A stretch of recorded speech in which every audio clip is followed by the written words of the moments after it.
நீங்கள் ஒரு முடிவை எடுக்கும்போது அது உண்மையில் உங்கள் முடிவா அல்லது யாரோ உங்கள் மனதில் விதைத்ததா?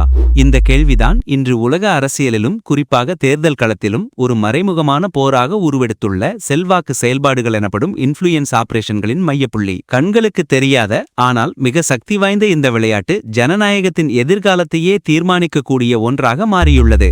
செல்வாக்கு செயல்பாடுகளின் வரையறை மற்றும் வரலாற்று பின்னணி. தேர்தல் செல்வாக்கு செயல்பாடுகள் என்பது வாக்காளர்களின் எண்ணங்கள், உணர்வுகள் மற்றும் நடத்தை ஆகியவற்றை ஒரு குறிப்பிட்ட திசையில் திருப்ப இரகசியமாகவோ அல்லது வெளிப்படையாகவே மேற்கொள்ளப்படும் ஒருங்கிணைந்த முயற்சிகளாகும். இவை வெறுமனே பிரச்சாரங்கள் அல்ல, இவை சமூகத்தின் உணர்வுகளை தூண்டி தவறான தகவல்களை பரப்பி ஒரு குறிப்பிட்ட வேட்பாளருக்கோ அல்லது கட்சிக்கு ஆதரவாகவோ அல்லது எதிராகவோ மக்கள் கருத்தை உருவாக்கும் உத்திகள். இந்த செயல்பாடுகள் இணையதளங்கள், சமூக ஊடகங்கள், செய்தி நிறுவனங்கள் மற்றும் சில சமயங்களில் தனிநபர்கள் மூலமாகவும் செயல்படுத்தப்படுகின்றன. இந்த செல்வாக்கு செயல்பாடுகள் என்பது நவீன டிஜிட்டல் யுகத்தின் கண்டுபிடிப்பு அல்ல. வரலாற்று ரீதியாக பிரச்சாரம் மற்றும் உளவியல் நடவடிக்கைகள் பல்வேறு வடிவங்களிலிருந்து வந்துள்ளன. முதலாம் உலகப் போர் மற்றும் இரண்டாம் உலகப் போர்களின் போது அரசுகள் எதிரி நாடுகளின் மன உறுதியை குலைக்கவும் தங்கள் நாட்டு மக்களின் ஆதரவை திரட்டவும் துண்டு பிரசுரங்கள், வானொலி ஒளிபரப்புகள் மற்றும் செய்தி படங்கள் போன்றவற்றை பயன்படுத்தின. பனிப்போர் காலத்தில் அமெரிக்காவும் சோவியத் யூனியனும் தங்களுக்குள் மறைமுகமாக செல்வாக்கு செலுத்தும் நடவடிக்கைகளில் ஈடுபட்டன. வெளிநாட்டு வானொலி நிலையங்கள், கலாச்சார பரிமாற்றங்கள் மற்றும் ரகசிய பரப்புரைகள் மூலம் கருத்துக்களை வடிவமைக்க முயன்றன. டிஜிட்டல் யுகத்தின் வருகையுடன் இந்த செயல்பாடுகளின் தன்மை வியத்தகு முறையில் மாறியது. 2000களின் முற்பகுதியில் இணையத்தின் பரவல் மின்னஞ்சல் ஸ்பாம் மற்றும் ஆன்லைன் மன்றங்களில் கருத்துக்களை திணிக்கும் முயற்சிகளுக்கு வழிவகுத்தது. ஆனால் 2010களில் சமூக ஊடகங்களின் அசுர வளர்ச்சி செல்வாக்கு செயல்பாடுகளுக்கு ஒரு புதிய பரிமாணத்தை கொடுத்தது. ஃபேஸ்புக், ட்விட்டர், யூடியூப் போன்ற தளங்கள் தகவல்களை பெருமளவில் பரப்பவும் இலக்கு நிர்ணயிக்கப்பட்ட குழுக்களை அடையவும் முன்னப்போதும் இல்லாத வாய்ப்புகளை வழங்கின.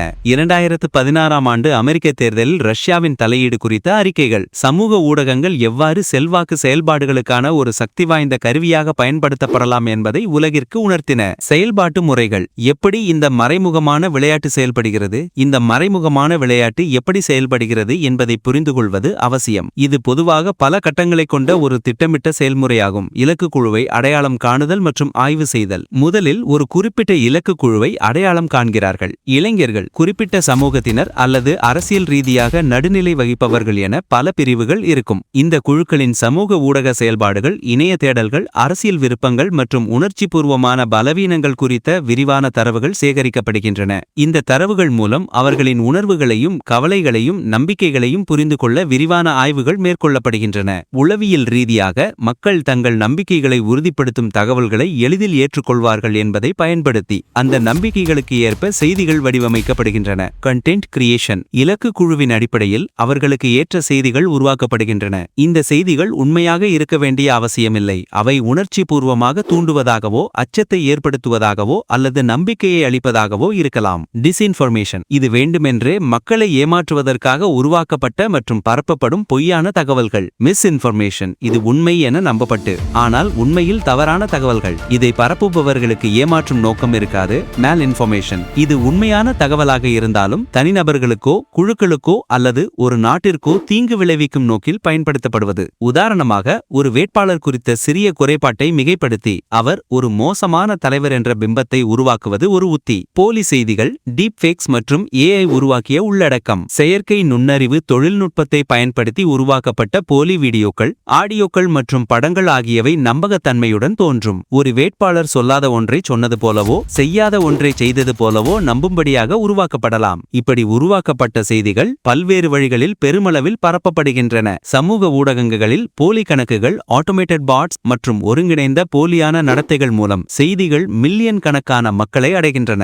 இந்த போட்கள் ஒரே நேரத்தில் ஒரே செய்தியை பலமுறை பகிர்ந்து ஒரு குறிப்பிட்ட கருத்து பரவலாக பேசப்படுவதாக ஒரு மாயையை உருவாக்குகின்றன. குறிப்பிட்ட அரசியல் சாய்வு கொண்ட இணையதளங்கள், வலைப்பதிவுகள் மற்றும் ஆன்லைன் மன்றங்கள் மூலம் இந்த தகவல்கள் பரப்பப்படுகின்றன. சில சமயங்களில் இந்த தவறான தகவல்கள் பிரதான செய்தி நிறுவனங்களையும் சென்றடைந்து அவற்றின் மூலம் மேலும் நம்பகத்தன்மையுடன் பரப்பப்படுகின்றன. சில இன்ஃப்ளூயன்சர்ஸ், அதாவது செல்வாக்கு செலுத்துபவர்கள் அல்லது சமூக ஆர்வலர்கள் மூலம் இந்த தகவல்கள் பரப்பப்படலாம். தாக்கம் மற்றும் விளைவுகள். இந்த செல்வாக்கு செயல்பாடுகளின் தாக்கம் மிக விரிவானது. இது ஒரு நாட்டின் ஜனநாயக செயல்முறையை சீர்குலைக்கலாம், பொதுமக்களிடையே நம்பிக்கையின்மையை உருவாக்கலாம், சமூக பிளவுகளை ஆழப்படுத்தலாம் மற்றும் தேர்தல் முடிவுகளையே மாற்றியமைக்கலாம். அரசியல் தாக்கம். தேர்தல் முடிவுகளை திரிவுபடுத்துவது, வாக்காளர்களை ஒரு குறிப்பிட்ட திசையில் பாதையில் செலுத்துவது, அரசியல் துருவமுனைப்பை அதிகரிப்பது, ஜனநாயக நிறுவனங்கள் மீதான நம்பிக்கையை அறிக்கச் செய்வது. ஆய்வுகள் தவறான தகவல்கள் ஒரு சமூகத்தில் பிளவுகளை ஏற்படுத்துவதாகவும் அரசியல் விவாதங்களின் தரத்தை குறைப்பதாகவும் தெரிவிக்கின்றன.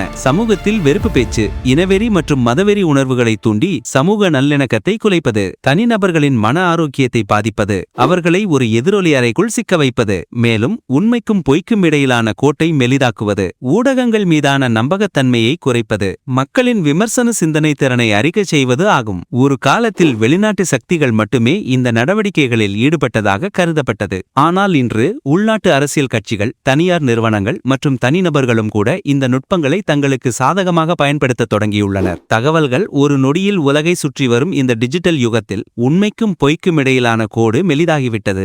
எதிர்கால சவால்கள் 2026ஆம் ஆண்டு தேர்தல்களை நாம் கருத்தில் கொள்ளும்போது இந்த செல்வாக்கு செயல்பாடுகளின் பரிணாம வளர்ச்சி இன்னும் அதிநவீனமாக மாறியிருக்கும் என்பதை உணர முடியும். செயற்கை நுண்ணறிவு எனப்படும் ஆர்டிஃபிஷியல் இன்டெலிஜென்ஸ் மற்றும் மஷின் லேர்னிங் தொழில்நுட்பங்களின் முன்னேற்றங்கள் இந்த மறைமுக செயல்பாடுகளை மேலும் சிக்கலாக்கும்.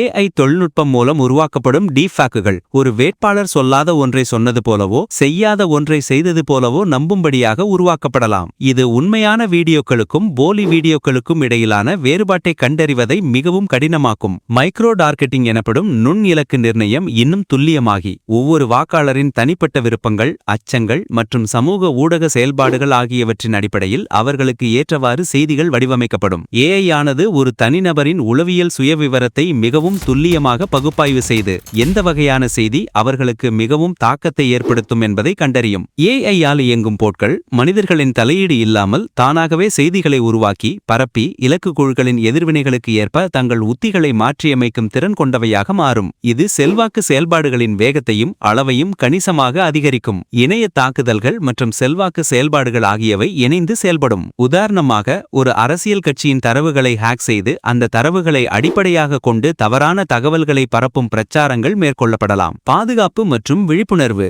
இதிலிருந்து நம்மை நாமே எப்படி பாதுகாத்துக் கொள்வது? இந்த சவால்களை எதிர்கொள்ள நாம் அனைவரும் விழிப்புணர்வுடன் இருக்க வேண்டும். நம்மை நாமே பாதுகாத்துக் கொள்ளவும் ஜனநாயகத்தின் அடித்தளத்தை பாதுகாக்கவும் பல அடுக்கு அணுகுமுறை அவசியம். தனிநபர் அளவில் எந்த ஒரு தகவலையும் உடனடியாக நம்பாமல் அதன் உண்மைத்தன்மையை சரிபார்க்க வேண்டும். செய்தியின் ஆதாரம் என்ன?